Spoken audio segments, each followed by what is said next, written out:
تخيل معايا، ولد مغربي ما زال ما وصلش حتى ل17 عام، ولكن العالم كامل كان ينظر عليه ويتابع أخباره بحذر.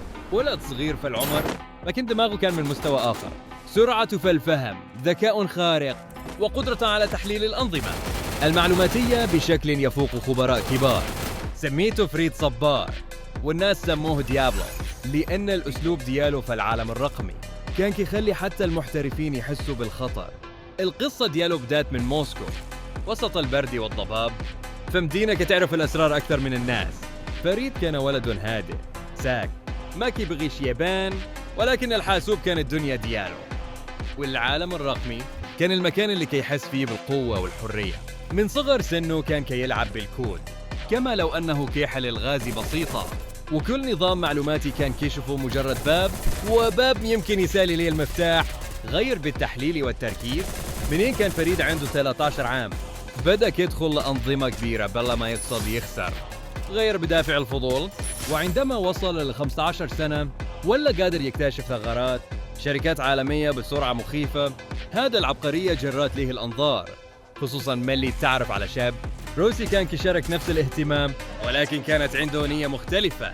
الروسي كان كيبغي الفوضى، وفريد كان كيختبر الحدود وكيبغي يبين للدول الكبرى أن الأنظمة ديالهم ماشي محمية كما كيدعوا.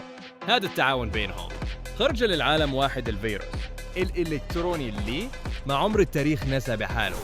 داجا أندستنزبل، فيروس ذكي متطور وصعيب التحكم فيه. الهدف دياله ما كانش التخريب ولكن توضيح الضعف العالمي. غير أن من اللي يتفاعل دار زلزال رقمي، شبكات عالمية تعطلات، مطارات توقفت، طائرات تأجلت، شركات عملاقة خسرت الملايين.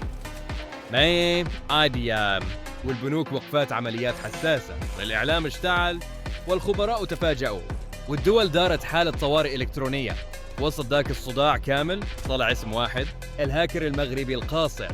مايكروسوفت عرضت $150,000 لأي معلومة توصل لي. الاف بي اي دخلت على الخط، الأوروبول فتحت ملف ضخم، وسويسرا اعتبرته تهديد وطني.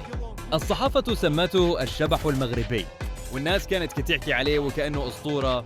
بس إن فريد كان كيقول جملة واحدة لكل من سمعوا تصريحه: تتم لا تدجل، أنا ماشي باغي نخرب، بغيت غير نوريكم الضعف ديالكم دول. من هنا بدأت الشائعات تنتشر.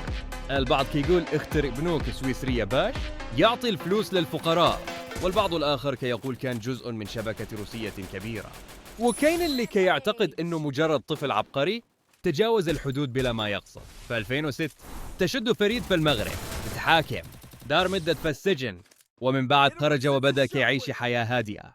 ولكن القصة ما سالتش، لأن السمية بقات كدور في العالم. في 2014 في تايلاند البوليس شدوه من جديد بسبب مذكرة اعتقال دولية من سويسرا، ورجع الملف يتفتح والأسئلة رجعت أقوى من قبل. وش فريد مجرم؟ ولا عبقري كشف أسرار ما كانش خاص يعرفها؟ ولا فقط طفل اتزاد في زمان ماشي دياله؟ اليوم بعد سنوات طويلة الاسم فريد صبار ما زال كيصنع الجدل. القصة دياله ما بقتش مجرد قصة هاكر، ولكن ولات أسطورة رقمية، حكاية واحد الطفل اللي هز عالم كامل بلا ما يخرج من غرفته. وش كان ديابلو؟ ولا كان عبقري حاول يوقف العالم باش يقول الحقيقة؟ الجواب باقي عند كل واحد فينا. حطوا لنا في تعليقات.